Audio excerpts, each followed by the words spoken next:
Hi everyone, welcome back. Thrissur Mundathikode വെടിക്കെട്ടുപുരയിലുണ്ടായ മഹാദുരന്തത്തിന്റെ നടുക്കുന്ന ഓർമ്മകൾ പങ്കുവെക്കുകയാണ് അത്ഭുതകരമായി രക്ഷപ്പെട്ട തൊഴിലാളികൾ. അവരുടെ വാക്കുകൾ ഇങ്ങനെ: വലിയ ശബ്ദത്തോടെയുള്ള പൊട്ടിത്തെറിക്ക് പിന്നാലെ തീഗോളമായി മാറിയ ശരീരങ്ങളുമായി പ്രാണരക്ഷാർത്ഥം ഓടിയെത്തിയവരെ കണ്ട് വിറങ്ങലിച്ചു നിൽക്കുകയാണ്.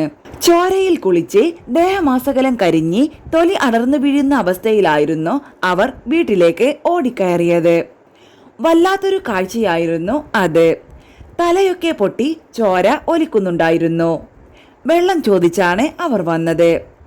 ആരാണെന്ന് പോലും തിരിച്ചറിയാൻ പറ്റാത്ത വിധം അവരുടെ മുഖവും ശരീരവും പൂർണ്ണമായും കത്തിക്കരിഞ്ഞിരുന്നു.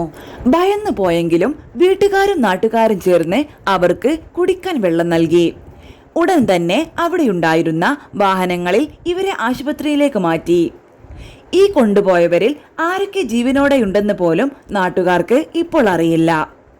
സ്ഫോടനത്തിന്റെ ഭീകരത വ്യക്തമാക്കുന്ന തരത്തിൽ ചിതറിത്തെറിച്ച് മാംസഭാഗങ്ങളും ചോരപ്പാടുകളും വസ്ത്രത്തിന്റെ അവശിഷ്ടങ്ങളും വീട്ടുപറമ്പിലും പ്രദേശത്താകെയും ഇപ്പോഴും ചിതറിക്കിടപ്പുണ്ട്.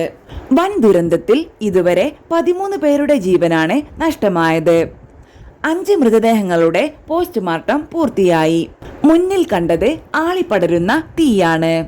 പുറകിൽ കേട്ടത് അലറുന്ന സ്ഫോടനം ശബ്ദവും.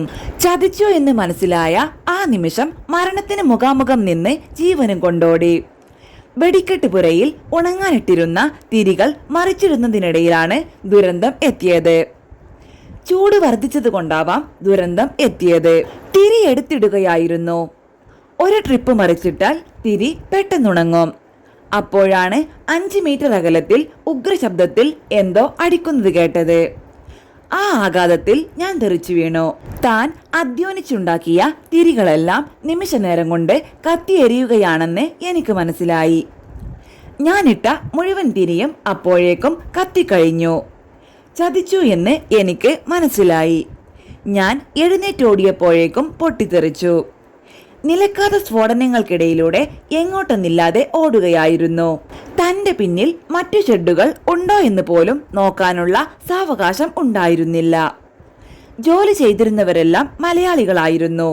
യാതൊരുവിധ നിയമവിരുദ്ധ രാസവസ്തുക്കളും നിർമ്മാണത്തിന് ഉപയോഗിച്ചിട്ടില്ല.